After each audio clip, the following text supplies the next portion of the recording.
Kat manutawon nyo ng 93? Taga saan kayo ngay? Ano nagadayo pa ngay? Ti pinagagapuan nyo ngay? Apay ngay... Ah? Inaldaw. Inaldaw. Apay ngay ngarod nga kwa. Aglaklako kayo pa'y laang. Anak ko, hanga sumangkod, dijakal ko ano. Oo. Hanga sumangkod. Iso nga birukon yun. O na talaga pay sumot nga. Hanga talaga sumangputi ka nun, dapat nga birukon niya. Kut inaldaw data, nagpiksa kayo pa. Hapay na sakit bukot yo. Bibi... Dati laang tindahan. Ay, data matayo. Ibibidyo kayo ata, ikuha kayo, i-reels.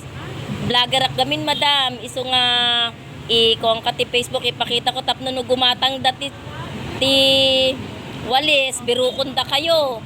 O diba, sana all makaabot ng 93. Siyak mano palang tawong ko, nagsakit-sikit ko. Sakit pa iti sa aka ko niya, ngay data. Sekreto yun datoy. Mano anak yaw? Ay, ano? Paano yung ganda? Apo klaro ganda.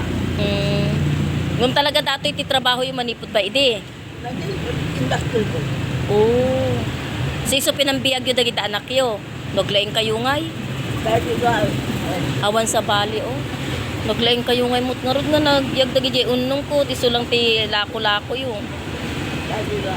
Mapaubos yung mut datoy. Ay po. Kagaagatang migamin ti walis di kalman. So nga hamot nga oras nga kung balin to numaminsan to akat gumatang akmot. Ano yan? Inaldaw. So inaldaw.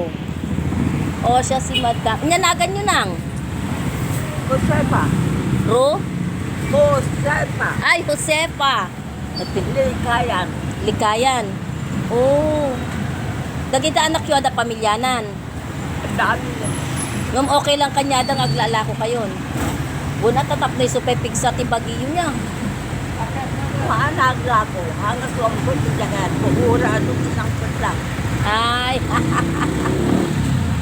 Kapareho kayo ng nanay ko. Ang nanay ko 72 years old mo, pero may ano na siya, may sakit na, naka-wheelchair.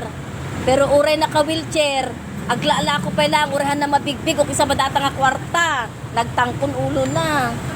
Madina kayat, ayaw niyang, sabi niya sa akin, ayaw daw niyang maging pabigat, kaya nagtitinda pa rin siya.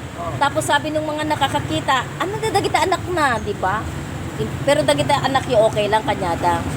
O, kaligayahan niyo mut niya. O, nandito ako ngayon. Nakikita niyo si Manang. Nagtitinda siya ng walis tambo. At saka walis tingting. Yung walis tambo niya, 150. Data walis tingting ngayon nang. O, talo, 100. So, pag nandito kayo pumunta ng San Fernando, pwede nyo siyang hanapin kung saan siya pumupwesto. She is 93 years old. At sabi niya, kasi Ilocano yung pinag-uusapan namin, hindi raw darating yung pagkain na gusto niya o yung mga pangangailangan niya kung hindi daw niya hahanapin. O diba, sana all.